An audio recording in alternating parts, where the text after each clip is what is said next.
سماء مدينة الرمادي ملبذ بدخان الشباكات لم تتوقف منذ فترة طويلة، وعلى الأرض تسابق القوات العراقية الزمن من أجل تحقيق نصر طالما وعدت به.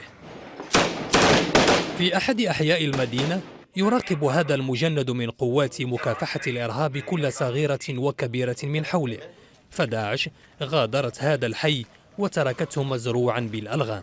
حاليا احنا نقوم بمهام في المحور الشرقي وبالتحديد في منطقة حي الضباط الثانية. تم تطهير هذه المنطقة بالكامل والسيطرة عليها والسيطرة على منافذ الدخول لها، وكذلك دفع الإرهابيين باتجاه مركز المدينة. التقدم لا زال مستمر حاليا باتجاه مركز المدينة.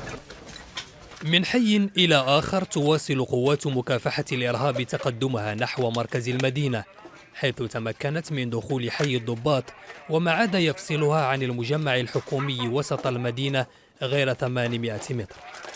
حرب الشوارع التي عرفتها المدينة حولتها إلى مدينة أشباح، فأغلب المنازل والمحال التجارية سويت بالأرض، كما طال الدمار البنيات التحتية والمستشفيات.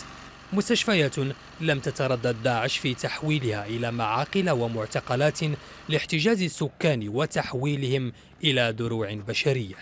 حاليا نحن على مشارف منطقة الرمادي بمساندة اخواننا من شرطة الرمادي والجيش العراقي. لا ننسى الدور الكبير لطيران الجيش العراقي الابطال. ان شاء الله مثل ما تشوفون احنا هاي عدستكم متوثق بالصوت والصورة على مشارف مدينة الرمادي، وان شاء الله ساعات القليلة القريبة سوف نعلن تحرير الرمادي بالكامل. احنا جهاز مكافحة الارهاب بكافة قطاعاته منتشرين لتحرير منطقة مركز المدينة. احنا حاليا مثل ما تشوفون بمركز منطقة الضباط الثانية، وإن شاء الله متوجهين إلى مركز المدينة.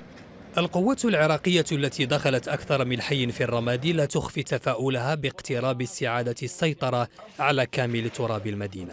سيطرة إن تمت ستكون الرمادي ثانية مدينة كبيرة بعد تكريت تسترد من تنظيم الدولة الإسلامية، ما سيرفع من معنويات الجيش العراقي ومقاتل العشائر ويعزز أملهم في تحرير وشيك لباقي محافظة الأنبار.